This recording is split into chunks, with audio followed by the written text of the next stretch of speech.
Look around at how we live right now. Everything we do is about removing friction. We want faster payments, borderless travel, automated security, and instant connection.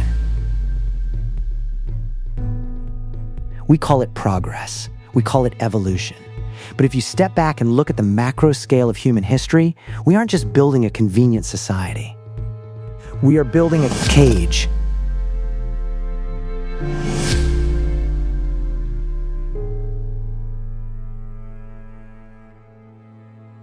Every major civilization has tried to do the exact same thing: centralize control, eliminate localized dissent, and build a unified human empire completely independent of anything divine. It's what happened at the Tower of Babel, where humanity explicitly said, "Come, let us build ourselves a city and a tower whose top is in the heavens. Let us make a name for ourselves." And God looked at their centralization and said, "Now nothing that they propose to do will be withheld from them." That ancient desire to build an integrated world without God is exactly what is happening right now on a planetary scale. This isn't an accident, and it isn't just a political trend. It is the natural, predictable climax of humanity's long-standing rebellion against God. We are fast approaching an era where a singular global architecture, a fully unified economic and political grid, will become a reality. The Bible explicitly points to this moment. But to understand why we are being allowed to build this system and what happens when it finally locks into place, we have to look at 3 specific reasons why this reality is being permitted, and 3 reasons why it is absolutely vital for you to understand it.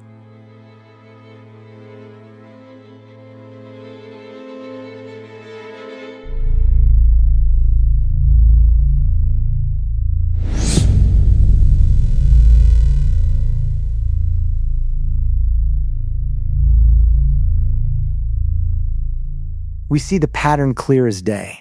We are watching the convergence of technology and human ambition create a frictionless cage that history has been trying to build for millennia. Let's deal with the first big question. Why would God let us get this far? If this system is inherently oppressive, why doesn't a sovereign creator just step in and pull the plug? The first reason is about ultimate proof. Think about the philosophy our world runs on: selfishness, competition, survival of the fittest.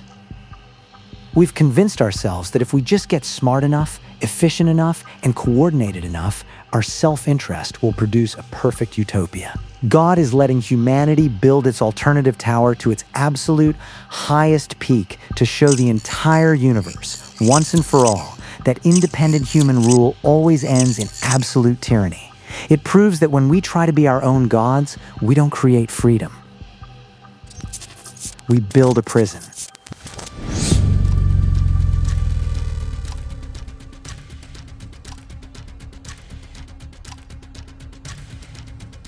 The second reason is what we can call the counterfeit peak. There is a divine government coming, a system of loving stewardship, justice, and peace. But a counterfeit always precedes the genuine article. For God's direct rule to be permanently established across this earth, the counterfeit system of human and demonic governance has to run its full course. It has to reach its logical, fully centralized peak, exhaust every single trick it has, and completely, utterly fail on its own merits. The third reason is simply the natural climax of human systems. If you look at this through a purely analytical, tech-focused lens, a lockdown planetary grid is the mathematical endpoint of human evolution without divine guidance. Information naturally aggregates toward maximum efficiency. When you eliminate cache, eliminate local laws, and dissolve physical boundaries, you inevitably end up with a singular monopoly on human behavior. God isn't actively forcing this tyrannical grid into existence.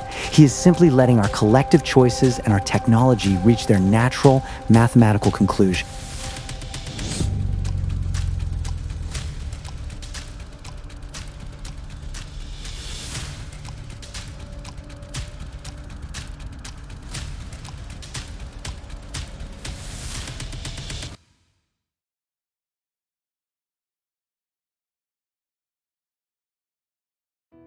So, why does knowing this matter to you right now?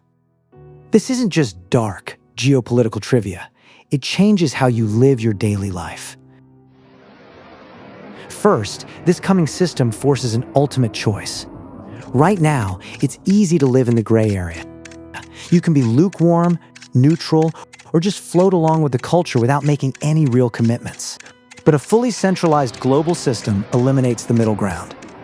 When the architecture of daily life demands absolute compliance just to buy, sell, or participate in society, neutrality dies.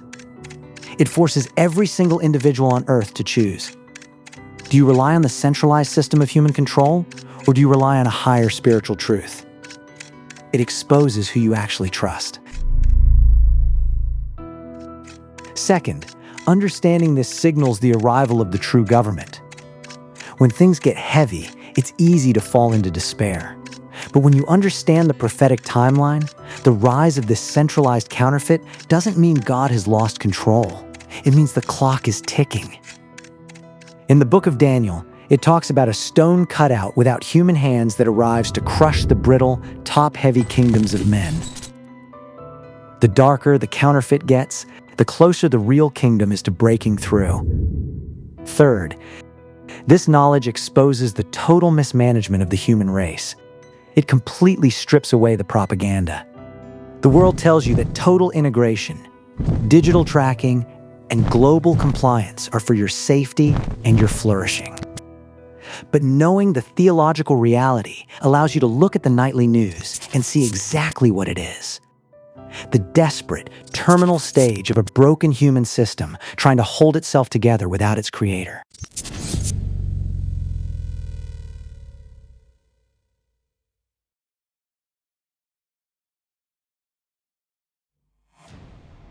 Let's look at the scriptures that actually map this out, because this isn't a new theory. The ancient texts laid this blueprint out thousands of years ago. Look at Daniel chapter 7. It describes a final, global ruler who speaks arrogant words against the Most High, wears down the saints, and literally tries to alter time and laws to fit his system. Then look at Revelation chapter 13. It warns us about a system where authority is granted over every tribe, people, language, and nation. It talks about a total economic lockdown where no one can buy or sell unless they carry the mark of compliance. This is the frictionless trap. It sounds efficient, it sounds safe, but it requires you to surrender your conscience to a corporate machine. But look at how these same chapters end. Daniel chapter 2 promises a kingdom set up by God that will never be destroyed, a kingdom that will stand forever. Revelation chapter 11 declares that the kingdoms of this world will officially become the kingdoms of Christ. The system we are building right now has an expiration date. It is top-heavy, it is fragile, and its collapse is mathematically and spiritually guaranteed.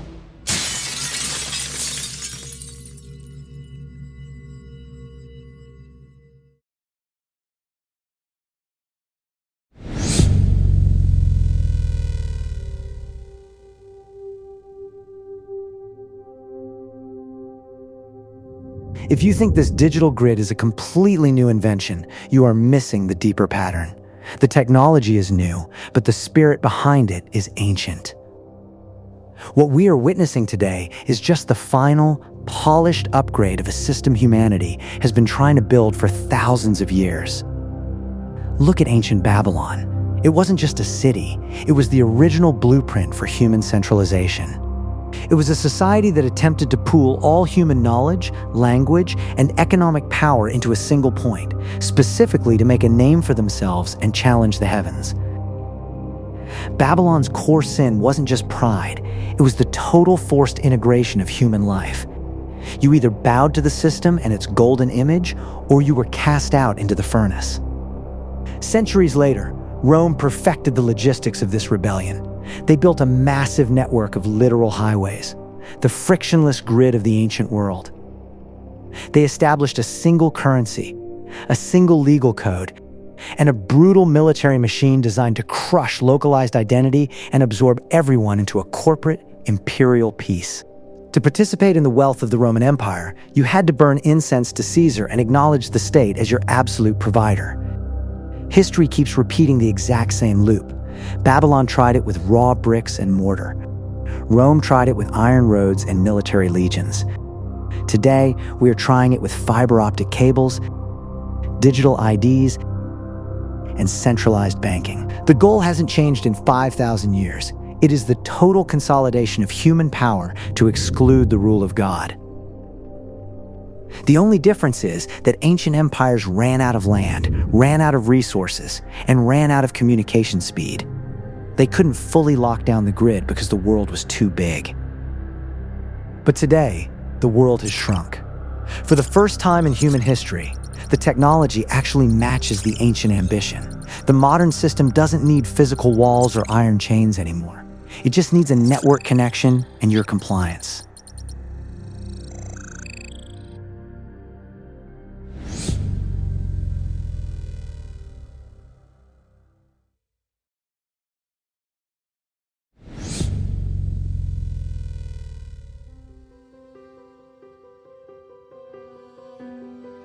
What do we gain from knowing all this? We gain absolute clarity. When the world around you starts demanding total alignment with its values, its tech, and its control systems, you don't have to be blindsided. You don't have to panic. You can see it for what it is. Humanity's final, desperate attempt to run the world without God. The pressure of this coming system isn't meant to destroy you. It's meant to refine you. It strips away the superficial, cultural religion and leaves you with a faith that is real, durable, and unshakable. It forces you to find your footing on solid ground before the storm hits. Humanity is going to finish building its tower. The grid will lock into place. The choices will become stark, and the gray area will completely vanish. But when that day comes, you won't be caught off guard. You'll know exactly where the story ends. Choose your allegiance now, while the choice is still yours to make.